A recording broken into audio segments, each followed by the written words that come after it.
예, 안녕하세요. 저는 다소니 커뮤니티 필립 섬김이입니다. 제가 지금 사진을 하나 게시해 두었는데요. 도울 김용호 선생님이 보이고 저기 뒷면만 보이는 분은 김어준 씨입니다. 지지난주 금요일일 겁니다. 김어준의 다스베이다 86회에 도울 김용호 선생님이 나와서 강의 비슷한 강의를 하셨는데요. 이 강의를 저희 회원님 중에 한 분이 듣고 조금 헷갈린다고 해서 저희 사이트에 글을 남겨두었습니다. 그래서 제가 그 사이트에 글을 보고 한번 이것을 보고 이분의 고민이나 이분의 질문을 좀 대답을 해드려야겠다라는 생각이 들어서 제가 이렇게 방송을 켰습니다. 근데 제 사이트가 이런 사이트입니다. 메타라는 사이트인데요. 여기 보면 크리스천 기도 커뮤니티라 되어 있죠. 저는 처음에 다소니 커뮤니티를 시작할 때 복음 전도 공동체란 이 캐치프레이즈를 가지고 시작을 했습니다. 다른 어떤 것보다 불신자 전도에 우선해야겠다라 생각을 해서 전도를 우선으로 이 사역을 감당하기 시작했습니다. 그런데 이 사역이 정말 쉽지 않습니다. 불신자들을 상대로 하기 때문에 그들이 여태까지 가지고 온 그런 사상이나 생각들, 그리고 삶의 습관들, 죄악의 무게들, 이런 것들을 다 감당하는 것은 물론 제 힘으로 하는 게 아니기 때문에 전적인 하나님의 은혜가 필요하다는 생각을 했습니다. 하나님의 은혜를 구하는 길은 기도밖에 없다는 생각을 해서 기도하자. 그리고 정말 기도하시는 분들에게 기도를 받자라는 생각으로 크리스천 기도 커뮤니티를 만들고 이 사이트를 운영하게 되었습니다. 여기 저희 첫 번째 카테고리에 보면은 메타라는 이 카테고리는 제가 운영을 하는데요. 여기에 이제 제 유튜브도 올라오고 성김이 게시판도 있고 그다음에 Q&A 게시판이 있는데 이 Q&A 게시판에 질문 형식으로 올라왔어요. 그래서 이거를 잠깐 소개를 해드릴게요. 한번 읽어드리겠습니다. 도울의 이야기를 듣고 속이 너무 상합니다. 새신자 전도하는 과정에서 철학자 도울의 이야기가 나와서 질문하고 싶습니다.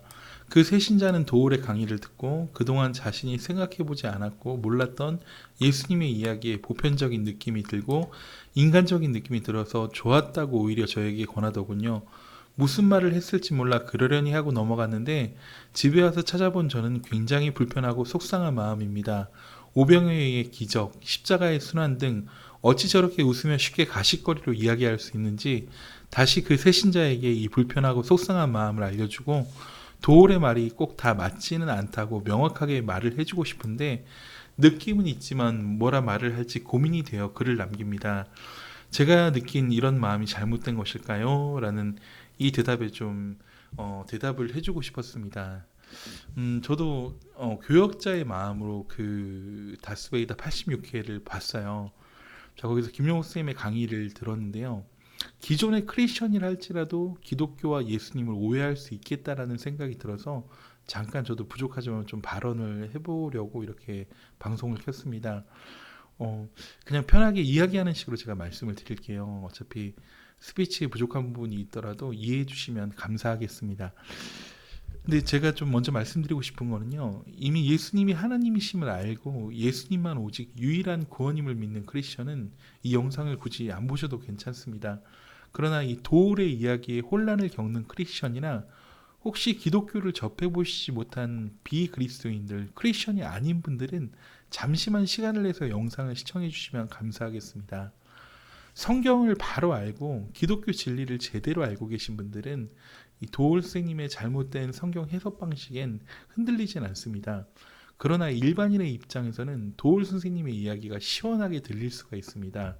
도울 선생님의 성경을 해석하는 방법은요. 성경을 이성으로 푸는 이성주의, 자유주의 해석 방식이기 때문이에요. 인간의 상식과 이성 논리에 호소하는 이 해석 방식은요. 인간의 사고를 굉장히 명쾌하게 해주기 때문입니다. 지난 금요일에 방영된 다스베이다 86회의 도울 스님의 이야기는 철저한 인본주의, 즉 인간의 관점에서 본 해석과 접근이었음을 말씀드리고 싶습니다. 기독교는 지난 2000년간 사도들과 속사도 및 교부들, 종교개혁자들, 수많은 신학자들에 의해서 정립된 교리와 신학을 가지고 있습니다. 그 중에는 이 도울 스님보다 학문적인 위용이 뛰어난 분들도 계십니다. 이렇게 체계적으로 전승되어 내려오는 기독교의 진리와 그에 따른 교리들이 상식적으로 도울 스님이라는 이런 자유로운 해석자에 의해서 흔들릴 리는 없습니다. 그리고 앞으로도 성경의 진리와 그에 따른 바른 신학과 사상들은 흔들림 없이 후대에 계승되리라는 것을 저는 확고히 믿고 있습니다. 도울 스님의 전체적인 강의 내용을 말씀드리면 이러합니다. 지금의 기독교는 기독교의 역할을 제대로 하지 못한다라고 정의를 내리고 강의를 합니다.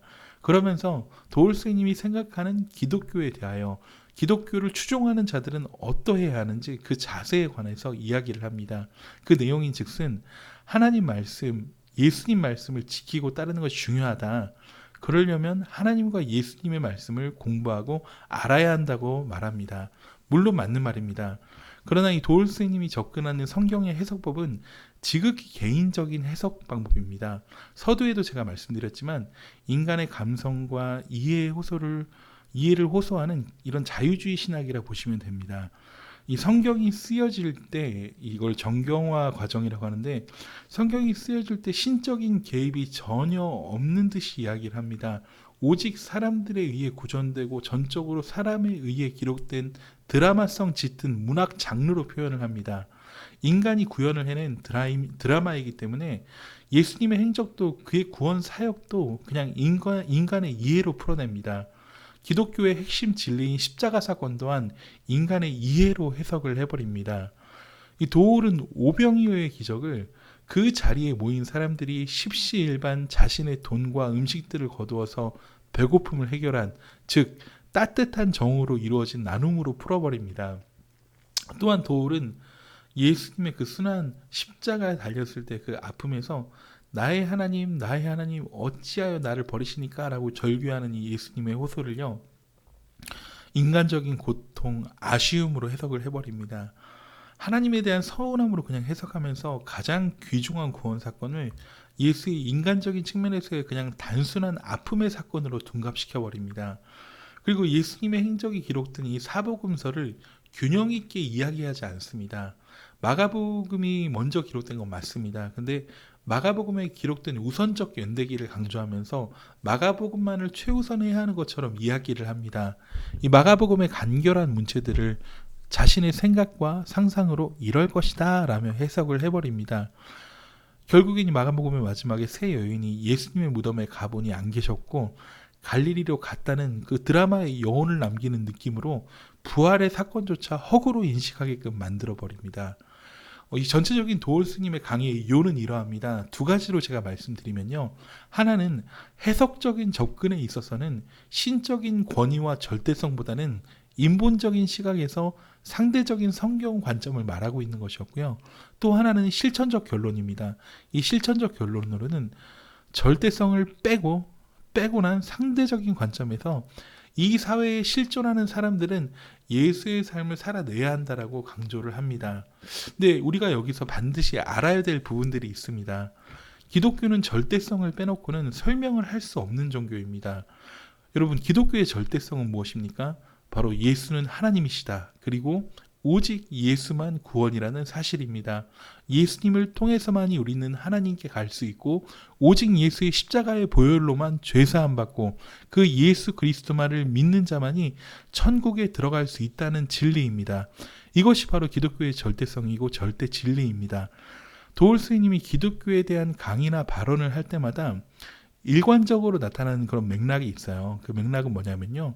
기독교는 이런 절대 진리, 절대성에 빠져서 상대적인 다양한 관점을 잃고 있다는 것입니다. 다시 말해서 교회가 절대적인 색채를 띠는 것으로 인해서 제국주의와 같이 공격적으로 다른 것을 배척하였다는 것이에요.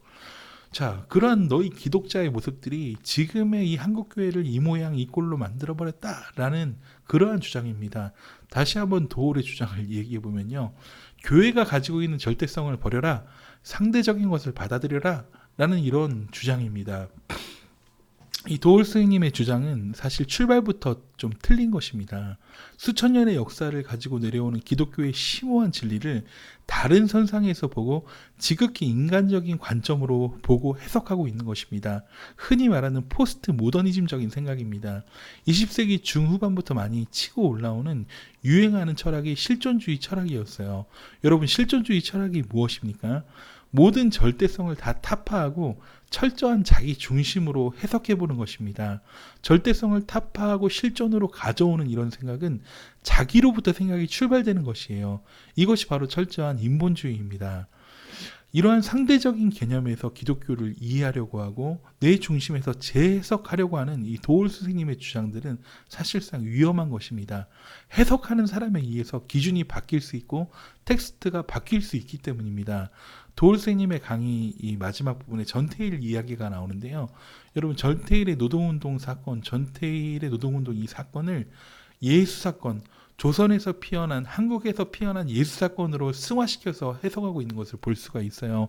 이것이 바로 상대적인 해석입니다. 기독교의 절대적 구원관을 묘하게 흐릿하게 하면서 중요한 진리를 다른 쪽으로 눈을 두게 할 수 있는 이러한 부분입니다.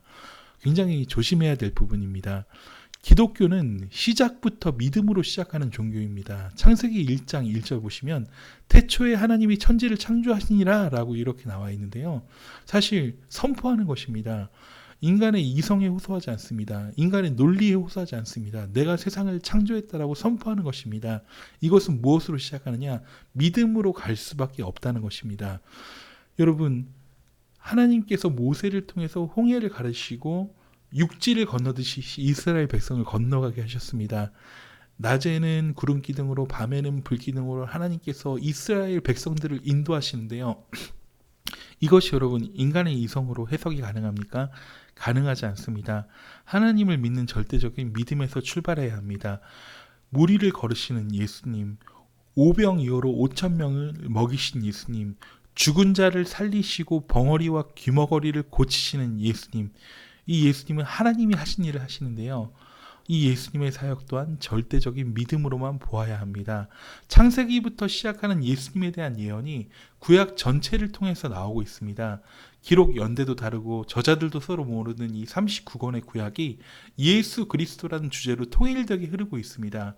기독교 신앙은 믿음으로 시작해야 이성이 열리게 되는 그러한 절대적인 진리입니다.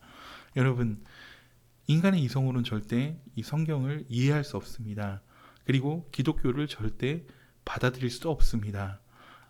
기독교란 종교는 유일하게 하나님이 찾아오신 그러한 역사들입니다. 그러나 세상의 종교들은 인간이 만든 하나님입니다. 여러분, 뭔가 좀 다르죠? 여러분, 도올의 강의를 들으신 후에 좀 어떠셨습니까? 도올 스님의 강의를 들으신 후에 뭔가 재밌었습니까? 자, 그런데 혹여라도 도올 스님의 강의를 듣고 영향을 받아서 인본적인 생각으로 자유롭게 기독교 신앙을 생각하고 판단하셨다면 좀 다시 수정하시기 바랍니다. 청교도적인 보수적인 신앙의 태도를 자유분방하지 마십시오. 오히려 보수적인 신앙의 태도를 유지하시고 믿음의 태도를 유지하십시오. 저희 이야기를 다시 한 번 더 마음에 새겨주시고 오직 성경, 오직 믿음으로 돌아가시길 부탁드립니다. 원죄를 가진 인간은 자기 자력으로, 자기 행동으로 구원이 불가능합니다. 도올 스님이 말하는 사회적인 운동을 통해서 사회 변화 구원, 잠깐은 가능하지만 불가능합니다. 오직 예수님의 십자가의 보혈과 부활의 능력을 믿는 믿음으로 우리는 구원받을 수 있고 하나님의 전적인 은혜로 이 세상의 변화가 가능합니다. 도올 스님은 기본적으로 예수를 하나님으로 보지 않습니다. 인간의 사상의 변화와 행위를 강조하면서 민중운동적으로 구원의 골자를 이상하게 틀어놓았습니다. 여러분, 시원한 이성주의 해석에, 자유주의 해석에 흔들리지 않기를 바랍니다. 바울은 디모데에게 편지를 통해 말했습니다. 누가 철학과 헛된 속임수로 너희를 노력할까 주의하라 라고 하였습니다. 기독교의 절대성에서 확고한 예수 구원 진리에서 흔들린다면 우리는 이 세상에 속는 것입니다. 이 세상의 철학에 속는 것입니다. 하나님은 예수님을 통해 우리에게 새로운 생명을 불어넣어 주셨습니다. 그 생명의 신앙을 잘 간직하는 저와 여러분이 되어야 할 것입니다. 그리고 저와 여러분이 어떤 상황에 있든지 어떤 일을 하든지 절대적인 그 하나님의 은혜를 구하면 하나님께서는 반드시 우리의 기도와 우리의 모든 행동하는 것들을 그의 길로 인도해 주시고 그의 기도에 응답해 주십니다. 혹시 예수님을 믿지 않는 분들이 이 방송을 듣고 있다라면 꼭 가까운 교회에 나가셔서 예수님을 알아보고 믿고 영접하시길 바랍니다. 우리 한국 교회에는 숨어 있는 훌륭한 지도자들이 정말 많이 있습니다. 막 개독하고 교회를 비판하는데 절대 그렇지 않습니다. 일부의 몇 개의 문제 있는 교회들이 언론을 통해서 일반화처럼 되어 있는 이러한 상황 속에서 너무나 아름다운 교회들이 곳곳에 숨어 있는 경우가 많고 너무나 훌륭한 지도자들이 많습니다. 꼭 한번 가까운 교회에 나가서 예수님에 대한 복음을 들어보시길 간절히 원합니다. 예, 이상으로 마치겠습니다. 혹시 궁금하시거나 저에게 말씀하시고 싶으신 분들은 댓글 달아주시면 되고요. 그 다음에 메따 저희 사이트에 오셔서 언제든지 게시판에 글 남겨주시면 답하도록 하겠습니다. 예, 여러분 축복합니다. 샬롬.